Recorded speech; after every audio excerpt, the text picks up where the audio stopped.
reader part will end up being easy. But it's just like farming, right? It's like you plant a seed and then you can't dig it up the next day. It's like, but Right. there's a saying in marketing, and this has always stuck with me. Like you can go to 4 years of business school. The key to marketing is that sometimes your happy customers are your best salespeople. And Right, like exactly. and you Yeah. think of a restaurant, right? And like someone who has an amazing experience at a restaurant is gonna they want to share that with people. They're like, oh my God, we got to take you to this amazing place. Oh my God, have you tried this? Have you been there? You got to get the Right. like you don't have to do any sales at all, like happy people that you're serving. So with these collaborations, right? Like this podcast, after Mhm. this, I'm gonna talk about it, you're gonna talk about it, and it's like, and if readers enjoying it, they're gonna talk about it, share it with people. And it's like Right. the thing markets itself if it just inherently is valuable. And that's a faith proposition that like every author, every collaboration, you just need to know like if you're doing something good, people will recognize that and they'll spread the word. And like you almost don't have to do anything at all except just focus on doing something good and valuable.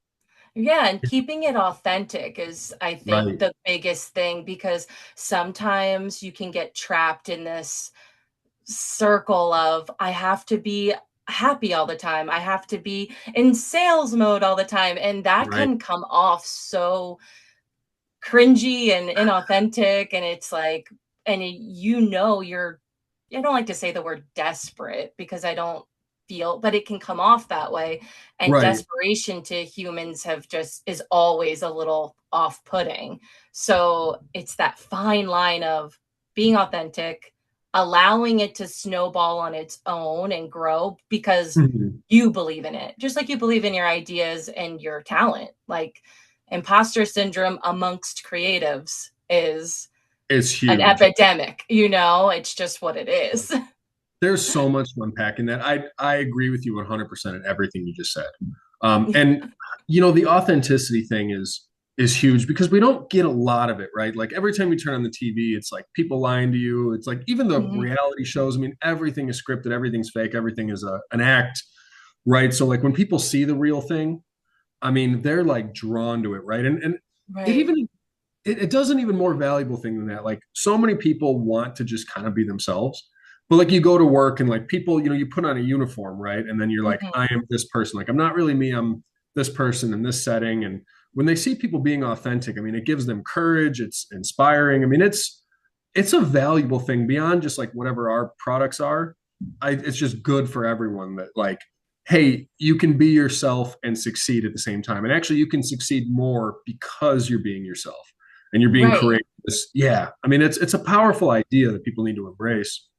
Yeah, because it's so easy to fall into the void of what social media portrays, and people have talked about it for so long now of Right. wanting authenticity and wanting unique features of people and Yeah. different things, but people still get trapped into the void of it because it's what they see, it's what's thrown in our faces all the time. So I just think it's so important to remember in such a vulnerable trade like the arts, you Oh yeah. have to back yourself completely and be like, this is the era I'm stepping into, right? Like, this is me, this is my goal, and this is what I want to happen. Right. And people will see that and be like, you know what? I want to do that too. I want to be my authentic self. I want to read what I want to read. I want to talk about what I want to talk about and Yeah. not be so afraid of alienating myself and that kind of concept too. In our It's day and age, it's hard. It's tough. it's hard. It takes a lot of courage. I mean, it's like anyone who reads one of my books, and I'm sure any of your stories, it's like they will know you better than you'll ever know them. And it's like being naked or something all the time. It's like, okay, like I'm putting out my Yeah. like authentic who I am, and like you just hope that it connects with people. And I mean, it is a very, very vulnerable thing. And authors, if you can't get comfortable with that, I don't think you'll make it. No, no, and I think that was the biggest surprise to me because I started really holding myself accountable to this goal and this dream in Mhm. November of like 4 months ago. Nice. So, I have struggled, like, of course, like all of us, I chose to put my dream into a drawer to go down practicality, stability. And now I'm like, that wasn't so great for my mental health. Like, I'm a Right. creator, I'm a creative. I need to accept that and I need to pursue it, or it's just going to become this like inky mass in the back of my brain of like, why didn't you say it, do it, write it, be about Right. it? And I think now I've just been like, I don't have to fake it till I make it because there's nothing fake about me. I just need to do the process and Hmm. do the thing and connect with people. And once I connected with all of you, like on our message and on our chat, and seeing like Yeah. everybody's talent and everybody's journey so unique and different to the other, but Hmm. so welcoming. Like, Yes. I don't know, when you're outside of it and that imposter syndrome's eating at you, you think Yeah. no one's going to welcome me. They're going to either not want to help me because they're so focused on themselves, like all these projections come out. And Right. then when you meet somebody and they're like, no, come on, we want you to come along, you're like, oh, wow, like this is an amazing experience. I've never felt luckier than I have since November, It's honestly. amazing. And honestly, no, it is like a beautiful thing because there are certain industries where like, okay, you're in an office setting, right? Like you take everyone's advice and you're like, I need to get with a big company. I need to have like the insurance, the 401k, like put in my 20 years, whatever. And a lot of people got burned doing that, right? Like there was a day and age when that was the thing to do. It Mm, feels like these companies are more and more heartless and like it yeah. doesn't matter how long you've been there. Like they don't care about you. It's a machine. The machine is going to survive. And like if you're dead weight or perceived as obsolete, like you're out of there. It doesn't matter how much good work you've done. Um, and I could get totally sidetracked in that, but you can imagine like you got. I could go down a whole rabbit hole. Like you either chase your dream or you're building someone else's, and it's like at the end of the day, like you're gonna have no matter what, you got to work very hard. So you're gonna work very hard for yourself. You're gonna do it for someone else's dreams. Um, but you can imagine like okay, there's five people all trying to get the same promotion, and it's Right. like one of us is going to get it. There's only one slot. And like if it's you, maybe you feel a little guilty because you're like, these other like I love my coworkers. But if one of them gets it, you're like, that would have been really great for my family. Like I want to be happy Yeah. for you.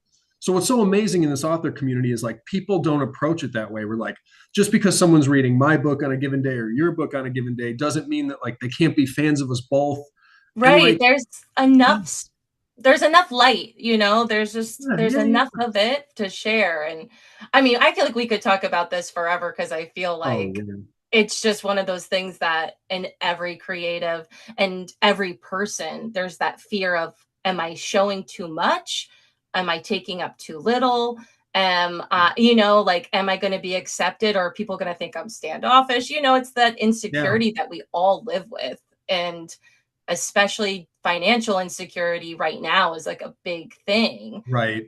That's probably the number one. Like, I think the two biggest things that plague people are one, worry about the future from a financial perspective, and then two, feeling like maybe unworthy. And like, even Yeah. very, very successful people have that chip on their shoulder that like they'll never be enough.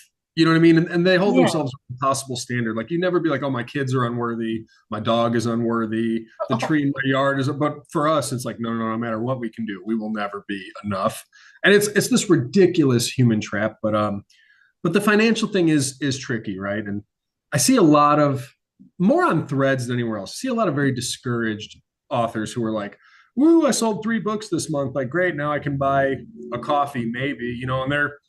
But the truth is like you might have a very profound impact on those 3 people. Like, so what if it's right. only 3 people? You might save somebody's life. You might shift them just a little, and over the course of 20 years, like you might do incredible work and never know it. And that's where Right. yeah, And it's just like, in terms of that, like, to phrase it in a way so publicly yeah, that diminishes what you've done is not right. going to attract people, or the right people, to you. It'll Mhm. attract people that enjoy your misery or enjoy your unsuccess, or whatever, Right. not successfulness. It's just, you want to, you know and I can't think of the word right now, but you know what I mean? Like give out the, wow, look at what I did. Look at what I accomplished. Like a Right. growth mindset is what I always tell students. It's like, you can't say, I can't, I won't. You have to say, I Right. have not yet accomplished it. Like, or look, I got 9 out of 20 questions correct when before I only got 5, or Progress is progress, right? Like progress is celebrate those progress. wins. No, I'm Yeah. someone who firmly believes that success is created in your mind before you see it in the world. And like in my Right. mind, and this is ridiculous, and like humility is a beautiful thing in authors, and I'm abandoning my own humility. I am a best-selling author, but I'm waiting for reality to catch up.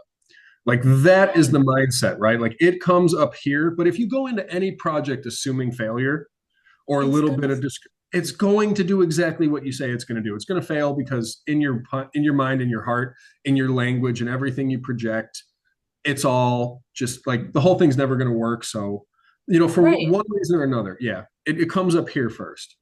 No one's going to show up on your doorstep and be like, wow, I've been watching how talented and amazing you are. Here's this gold opportunity for you. I've built this bridge for you. It's all for you. It's all done. Right. Congratulations. I truly believe in the power of manifesting like your future through Yes. positive outlook, and it took me a long time to get there. Like I'm somebody that suffers from depression and anxiety. And it wasn't until I really looked at myself and was like, you have the power. Like I say it all Right. the time to my students, all the time to the people in my life coming to me for advice. It's like, Yeah. you have the power. You're in control. So just do it. Create something that you believe in. And it's been life changing, honestly. Oh, Like, 100%. No, you're so right. Because one of my big gripes with society right now is victim culture, and it's not that people aren't victimized and bad things don't happen to people, but my biggest thing is that like these are not empowering conversations. To be like, oh, the world is against you, and there's no way you can win. I'm like, I like conversations about like, look, it comes from within you. Like you've got something amazing within you, and you can do. There is nothing out of reach if you're willing to believe, to work at it, to show up every day, even when it doesn't make sense, even when it's hard. Keep bringing the passion, keep bringing the enthusiasm, like stay focused.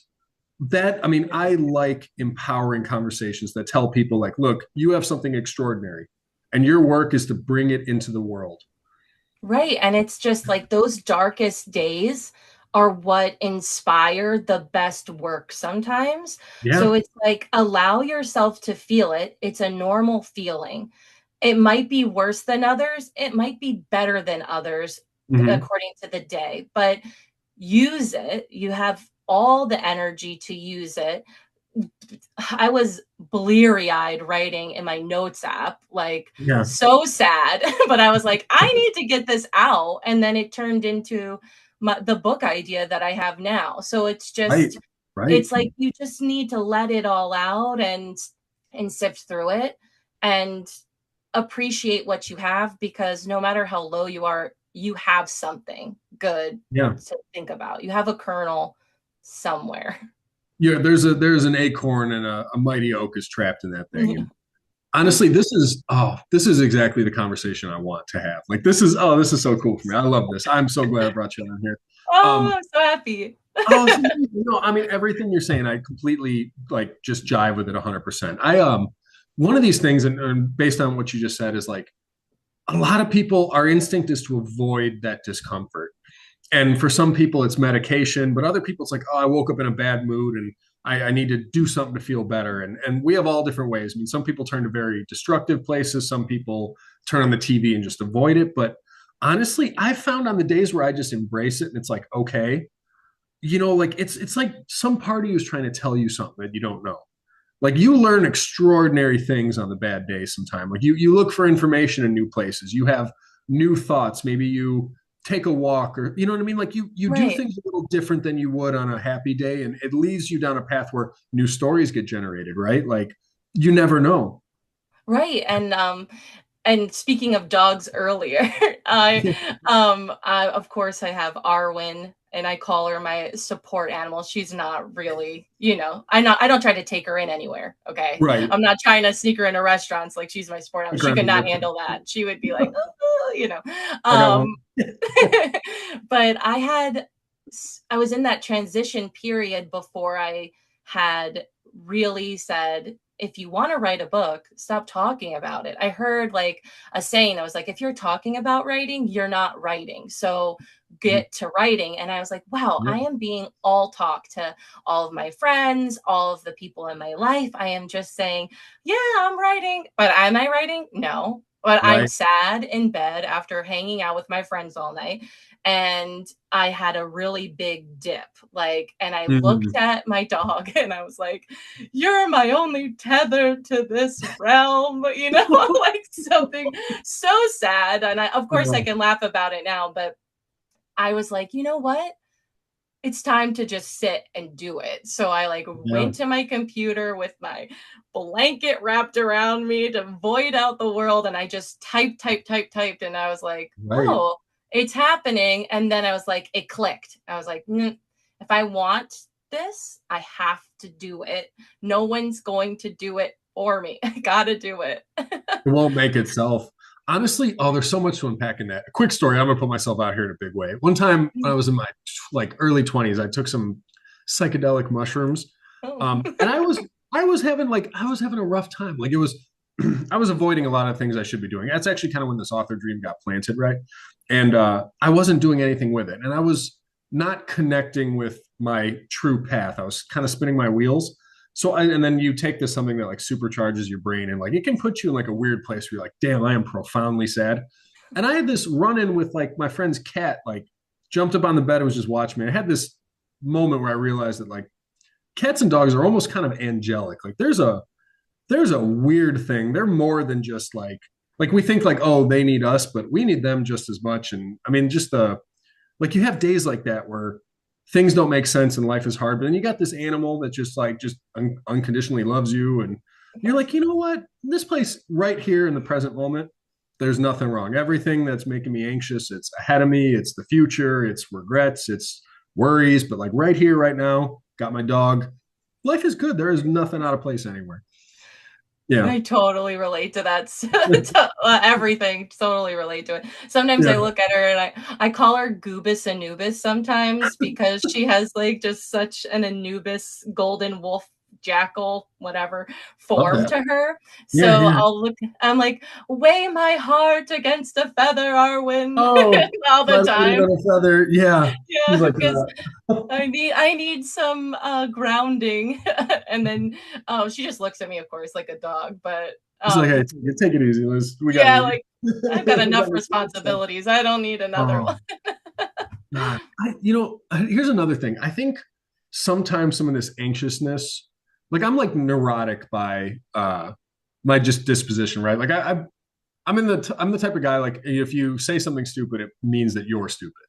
Like if you fail at something, it means you're gonna fail at everything, right? Like, and that's something I've had to learn about myself that like, okay, that's a ridiculous story. Doesn't make any sense. It isn't logical. You wouldn't apply that to anybody else. So like you do got to work through your own nature, generally kind of understand who you are and work through that. But I have found that some of my greatest discomfort in life is when I'm not aligned with what I'm really supposed to be doing. Like if you're an artist, if you're someone who's called to write books, like there is so much dull long-term pain associated with not writing your book. Mm, Like having a dream you're doing nothing with, knowing you could be something but you're not even trying, like doing all this other stuff. I mean, it's like a lifetime of misery to not. It's like Jonah trying to, he gets swallowed by the whale because he's trying to run away from what he's supposed to do. And like right. whether you're religious or not, that story about like, oh, I'm running away from who I'm supposed to be, and then life is like, no, no, no, you don't get away that easy. Like that is one of the truest things. Like every artist should understand that, right? There's a Dr. Seuss book Oh, that I love. read I read every year at the Yeah, end of a school year, right? yeah, yeah. And it's called The Places You Go, and you give that to like graduates all the time. Nice. There's a whole page dedicated to, and sometimes you'll find yourself in the waiting place and you do Hmm. not want to stay here too long. You'll see Mhm. others that have been waiting here for a very long time. You have places to go. And then Yeah. it goes and you get out of the waiting period. And I feel like your 20s, when you're just like striving to find some sort of stability, you get Hmm. into your 30s and you're like, whoa, whoa, whoa, that wasn't even what I wanted to do. But Yeah. now I'm here, I'm in this career, I'm doing this, I'm supposedly good at this, but it's not really giving me anything anymore. And then you're like, oh, it's because I'm in the waiting place. I was waiting Mm. to just have things sort of shuffle out. And then now that I'm in my mid 30s, approaching 40s, I'm like, I'm just so excited because I feel like every decade it's like, oh, new thing unlocked, new Yeah. mentality reached, a new growth, like all of these things. Because I think about that book all the time about the waiting place. I'm like, I don't want to be there anymore. No, Dr. Seuss was extraordinary, right? And like I love the idea of catching people early too. I mean, like let's take our best wisdom and distill it down into a children's book and then Yeah. catch them young and like plant these seeds about, hey, pursuing your dreams or kindness or conservation and good stewardship of resources. I mean, whatever it is, I mean, he was a genius because it is hard to get through to adults. I mean, decades of mental and psychological emotional patterns and then trying to like throw a new idea at that. I mean, I was talking about Yeah. this with TA Books. It's like trying to break down a brick wall with a tennis ball. And it's like, it's going to take a lot of throws to get through that thing after decades of always doing the same thing.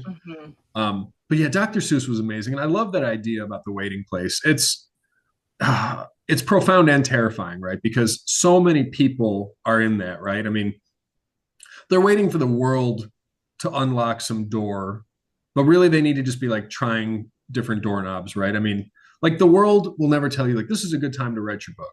Like there will Yeah. never be a good time, right? Like you're young, you have all the time in the world, but you have no money, no experience. Then you're older and you have ideas and experience, but you have no time and you're working very hard. And there will never be a season that makes more sense than another season. Like you Right. need to grab a machete and carve the path of your dream. Like it's not going to be obvious that it's right in front of you. Like you make that path. Exactly, and there's just so much there. It's like, the path least taken, is, Right? it might lead you to the same place, but if your footsteps are lost in somebody else's, you Mm, lose everything. And I feel like indie authors and artists in particular, our nature is to go against what pop culture is. Like, sure, we're going to go with popular trends and the things that we like because they're popular for a reason. But right. what we choose to represent and what we choose to discuss is what we are fixated ourselves on. And those are Mhm. so nuanced because we're the small folk, we're the peasants living day to day with big dreams, we Yeah. have it, but Yeah. it's like we put a spin on it that is more relatable than maybe what some elite or established people put out there all the time. Right. Just because it's hard when you've lost that unique experience. And I think that's why readers appreciate more and more indie creations all the time. Like they're always looking for ways to support and their minds are blown all the time. They're like, I can't believe this like I book. I'm sucked in. I never would have found them. And that's the good side of social media. It's like we get to right. connect so much and so easily and choose where we put our effort and our money and our time to Right. really uplift each other Yeah, I rather love than how it used to everything. be. I love absolutely everything you're saying. There's a couple that whole getting lost in someone else's footsteps. I'll tell you right now, that's something I'm gonna remember for the rest of my life. So that's a Oh, wonder. I've never heard that quote, but it is a wonderful, wonderful quote. I just And, made it up. So oh my God, put that in every book you ever write for the rest of time. Because that's I'm happy. people understand. I mean, there's been no one on their deathbed who was like, God, I wish I took everyone else's advice. And like, oh God, I wish I had, yeah, worked for some big company. But Yeah. like there's on the indie author thing, what people need to understand, like the big publishers, right? It's a business. And apparently, even among the biggest publishers like Penguin, 4 out of 5 of their books flop. Like, this is the best publisher in the world. They pick the most winners of anybody, but they still 4 out of 5 times get it wrong. And it's an investment, right? They give the author $5,000 advance, and I think that has to be repaid, but 4 out of 5 books never recoup that. But they'll like take a book that maybe was extraordinary, like a really good indie author that's like found an agent, did the thing, and they'll be like, okay, these parts of the books go off script. And we're worried we're not going to get our money back because this is maybe pushing the boundary. This is maybe going to turn people off. This is too vulnerable. This is too real. So they might take a book that was great and then turn it into something commercial. And you take the beauty out of it, but you streamline it so it's like a bunch of people enjoy it instead of like a smaller group absolutely loves it and gets so much out of it. It's like the profoundness of it. And you would think if you looked at the statistic of 4 out of 5 of your things flopping, then maybe it's something to do with trying to force things, and maybe you should have just allowed for, let's do a what if, what if Right. this book is, something that breaks boundaries and things Yeah. like that, and just allow it to happen. What if we just allowed it to happen instead of cookie cuttering Right. everybody's thing? Right. Like maybe the formula's wrong. But Right. apparently, every once in a while you come across a J.K. Rowling or a Colleen Hoover, and those 4 out of 5 that didn't make it. There's there's some winners in there that make up for all the losses. But I mean, Harry Potter's one that completely broke new grounds, right? It's like, oh, we're gonna have little kids read 1,000-page giant book, and like, oh, they're gonna read all of them, and they're gonna buy the lunchbox, they're gonna get the backpack. I mean, And they're going to show up at oh midnight my on release God. day for it. They're gonna Yeah. stand outside like it's Black Friday and they're trying to get an Xbox. Like they're gonna wait outside the movie theater. Like they're gonna wear Mhm. the costumes. No one saw it coming. So like J.K. Rowling, I mean, I think she had a ton of rejection. A bunch of publishers are like, "This is way too out of left field. It's never gonna work. It doesn't make sense in our heads." And I don't think they read the book. I think they just looked at like, we haven't seen something like this, so it's not gonna work because we know everything. Yeah. Right. And it's like, or we already have somebody who's sort of doing a magical thing right now. So we Right. don't want to do another magical thing. So we're not looking for that. Where it's Yeah. like, I might be biased because I love fantasy and Right. mythology. So to Right. me, there's never enough fantasy and mythology based books out there. I would love for diversity more of mythology, not just Greek mythology, but I'll Yeah. take, what I can get on it. Oh, for But sure. when you have those things, those boundaries that they place for whatever reason, it's like it's hard for me to think like in that business way of like, oh, well, I already have this, so no matter how great this other thing is, I can't include it. It's And like a it's risky stock, so I'm not going to put my money into it. I mean, that's what it is like yeah. this investment, I don't understand it enough to put money into it. Like that's kind of what it comes down to at the end of the day. Yeah. And Um, authors are brands themselves. right, So if 100%. the author is coming off, which I don't agree with, but if they're coming off as their own statement, then a company is going to be like, maybe we can't risk that statement. And that's why I love in the indie community, because it's like, we don't care. We want you to be as weird and awesome and diverse and everything. We want to see it all. So there's no bar, there's no boundary or fence. Yeah. And you're not wrong. And like it's not like they do better with big celebrities, right? Like you give a shoe deal to some athlete and then there's some video of them, punching some guy in public. And it's like just because someone's famous doesn't mean they're not going to totally destroy your brand. And in fact, they probably well faster than a nobody that you But they're found. probably a little crazier than us because like the rest of us are living quiet lives and we do not have room to unravel everything we built. We don't have that kind of money. Yeah, no, it's like, well, we'll prefer to just take the praise of that we did a job well done and go back into hiding a little a little We're not bit. rock You're stars right. living, obscene, crazy, wild lives. So we